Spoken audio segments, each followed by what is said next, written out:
नमस्कार, जय हिंद दोस्तों। मैं Sandeep Sharma UP Bihar exam channel पर एक बार आप लोग का स्वागत करता हूं। जैसे कि अपने पिछले वीडियो के पार्ट 1 में आपको क्रिया के बारे में बताया था, अकर्मक और सकर्मक क्रिया के बारे में। तो उम्मीद है आप लोग उसको देखे होंगे और आप लोग को समझ में आया होगा कि अकर्मक और सकर्मक क्रियाओं को हम कैसे पहचानते हैं या कैसे इनसे बनने वाले प्रश्नों का उत्तर देते हैं। देखिएगा, कभी कभी हमारे परीक्षाओं में पूछ लेता है कि जो अकर्मक क्रिया होती है, इस अकर्मक क्रिया के अंतर्गत पूर्ण अकर्मक क्या होता है, या कभी कभी पूछ लेता है पूर्ण अकर्मक के अंतर्गत आपका कितने प्रकार के होते हैं, गति या अवस्था या बोधक क्रिया क्या होता है। तो मैं आपको बताऊं कि अकर्मक क्रिया के अंतर्गत जो होता है इसको एक प्रकार के पूर्ण अकर्मक के रूप में पूछा जाता है। पूर्ण अकर्मक क्रिया, पूर्ण अकर्मक क्रिया।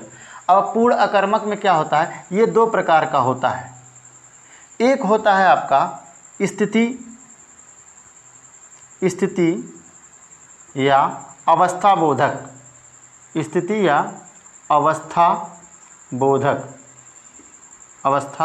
बोधक क्रिया, और दूसरा होता है आपका गति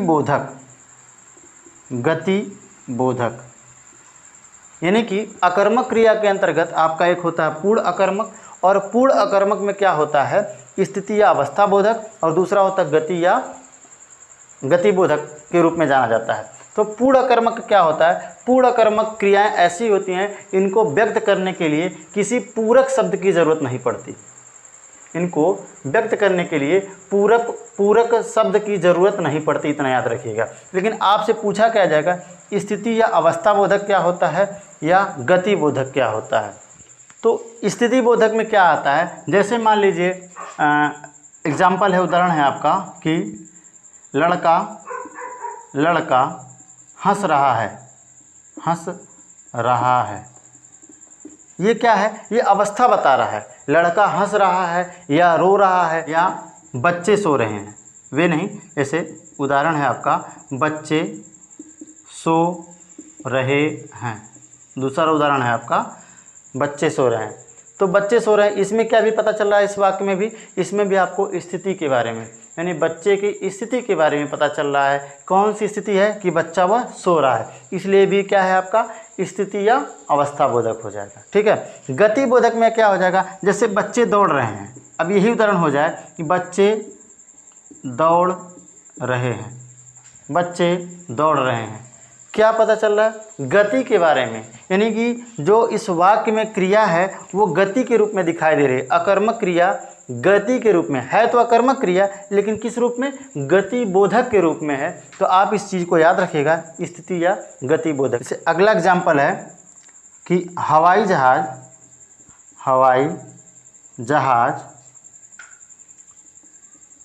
आकाश में उड़ रहा है।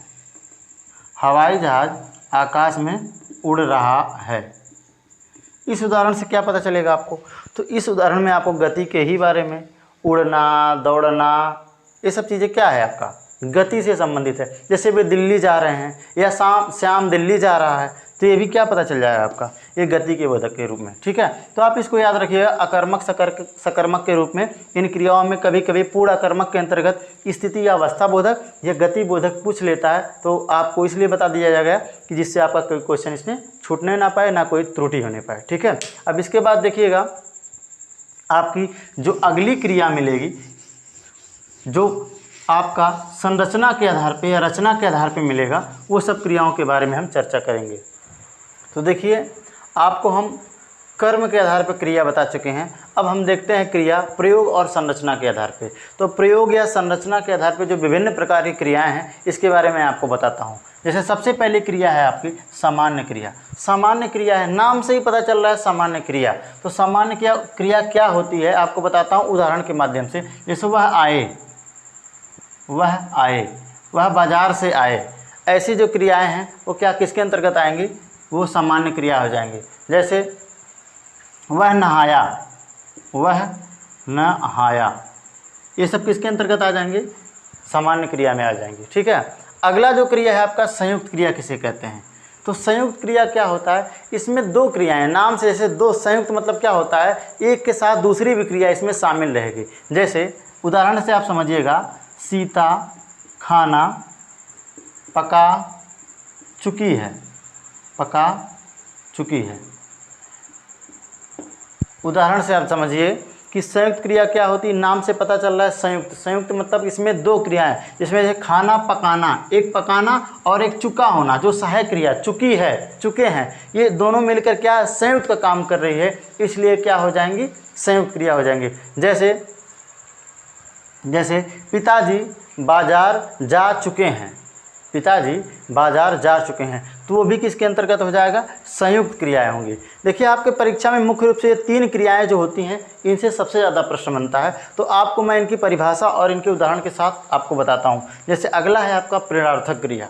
आपसे पूछा जाएगा कि प्रेरणार्थक क्रिया क्या होता है, तो आप बताइएगा ऐसी क्रियाएँ जिसमें कर्ता स्वयं काम ना करे, कर्ता स्वयं ना काम करके क्या करे, दूसरे से करवाए, ठीक है, यानी कि दूसरे को करने के लिए प्रेरित करे, वैसी क्रियाएं क्या कहलाएंगी, प्रेरणार्थक क्रियाएं कहलाएंगी। प्रेरणार्थक क्रिया क्या होता है, फिर से बताइएगा कि ऐसी क्रिया जिसमें कर्ता स्वयं काम नहीं करता है, वो किसी और को प्रेरणा देता है करने के लिए या उनसे काम करवाता है। जैसे उदाहरण के रूप में समझिएगा, जैसे मालिक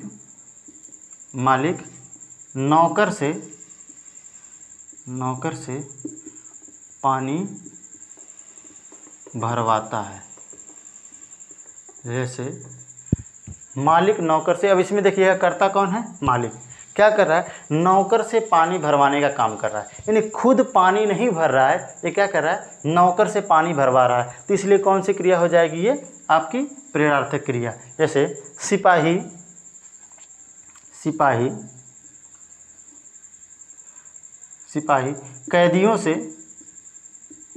कैदियों से लकड़ियाँ तोड़वाता है, लकड़ियाँ तोड़वाता है। ये क्या हो जाएगा आपका, ये भी आपका हो जाएगा कौन सा, प्रेरणार्थक क्रिया। तो प्रेरणार्थक क्रिया ऐसी क्रिया होती है जिसमें कर्ता स्वयं ना काम करके दूसरों से काम करवाएगा, वो कहलाएगा आपका प्रेरणार्थक क्रिया। ठीक है, ढेर सारे आपको उदाहरण मिलेंगे, लेकिन अगर आपको एक एग्जाम्पल समझ में आ जाएगा तो आपका एक भी प्रश्न गलत नहीं होगा। ठीक है, इस चीज़ को आप याद रखिएगा। अगली क्रिया है आपकी पूर्वकालिक क्रिया। नाम से ही पता चल रहा है पूर्वकालिक। पूर्व मतलब होता है पहले, काल मतलब होता है समय, यानी कि समय से पूर्व ऐसी क्रिया जिसमें काम होने से, यानी कि 2 क्रियाएं इसमें आती रहती हैं अक्सर, इसमें एक काम शुरू होने के बाद दूसरा काम क्या होता है, तत्काल शुरू हो जाता है, स्टार्ट हो जाता है। जैसे मान लीजिए आप उदाहरण देखिएगा, जैसे वह पढ़कर, वह नहीं, मान लीजिए किसी व्यक्ति का नाम ले लेते हैं, जैसे श्याम पढ़कर सो गया। उदाहरण देखिएगा, श्याम पढ़कर मतलब इसमें क्या हो रहा है, पहले पढ़ने का काम किया है, पहले पढ़ा होगा उसके बाद सो गया है, तो ये पढ़ना एक क्रिया हो गई, पढ़ना एक काम। इसके बाद दूसरा क्या हो गया है, इसमें सोने का हो गया। ठीक है, श्याम पढ़कर सो गया। जैसे वह उठकर दौड़ने चला गया,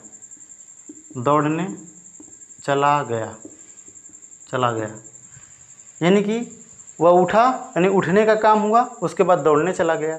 तो पूर्वकालिक क्रिया क्या बताइए आपको, ऐसी क्रिया है पूर्वकालिक में जिसमें एक काम पूरा होने के बाद दूसरा काम शुरू हो जाए, वो क्या कहलाएगा, आपका पूर्वकालिक क्रिया कहलाएगा। यानी एक काम पूरा होने के बाद दूसरी कार्य शुरू हो जाएगा या दूसरी क्रिया शुरू हो जाएगी, उसको हम लोग क्या कहेंगे, पूर्वकालिक क्रिया। ठीक है, अगला देखिएगा, लिखा है नाम धातु क्रिया। नाम धातु क्रिया क्या होती है, तो नाम, देखिए वीडियो में सबसे पहले अब जब संज्ञा के बारे में आपको बताए थे तो हम उसमें आपको बताया था हमने कि नाम का मतलब क्या होता है। नाम का मतलब संज्ञा समझिएगा। ठीक है, यानी संज्ञा के बारे में बहुत गहराइयों से, बहुत अच्छी तरह से आपको हमने बताया है। नाम शब्द आया तो नाम मतलब समझिए संज्ञा, यानी नाम धातु क्रिया क्या होती है, ऐसी क्रियाएं जो संज्ञा से बने या फिर जो विशेषण से बन जाए, विशेषण से बने, सर्वनाम से बन जाए, सर्वनाम।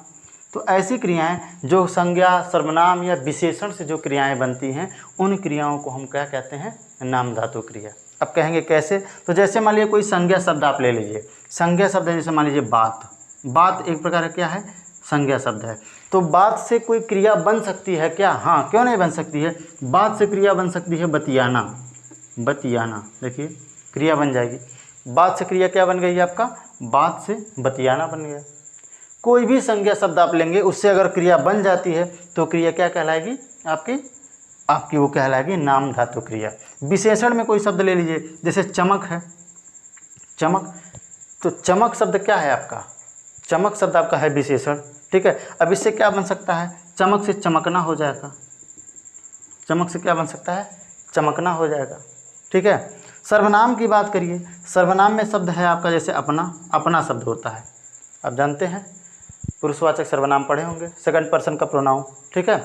उसमें आप क्या कहा है, सर्वनाम में क्या है, अपना शब्द है, अपना से क्या हो सकता है, अपनाना, अपना से क्या हो जाएगा, अपनाना, अपनाना। तो देखिए जो संज्ञा विशेषण या सर्वनाम, यानी संज्ञा सर्वनाम या विशेषण से जो क्रियाएं बनेंगी उसको आप क्या कहिएगा, उसको आप बताइएगा नाम धातु क्रिया। इसमें ढेर सारे आपको उदाहरण मिलेंगे जैसे सर्म शब्द होता है। अब सर्म शब्द क्या है, तो सर्म से आप बता सकते हैं कि सर्म से आपका हो जाएगा क्या, शर्माना, सर्म से क्या बन गया, सर्म से शर्माना, ठीक है। तो बहुत सारे शब्द मिलेंगे, अगर आप इसको एक बार समझ जाएंगे तो आपको क्या हो जाएगा, कभी इसमें त्रुटि नहीं होगी। बाकी प्रैक्टिस करते समय आपको ढेर सारे उदाहरण के बारे में आपको बता दिया जाएगा। देखिए कुछ और भी क्रियाएं हैं, परीक्षा में कभी कभी आपसे पूछ लिया जाता है, उसके बारे में भी मैं इसी में बता देता हूँ, ठीक है। जैसे मान लीजिए कभी कभी पूछ लेता है कि अनुकरणीय क्रिया क्या होती है,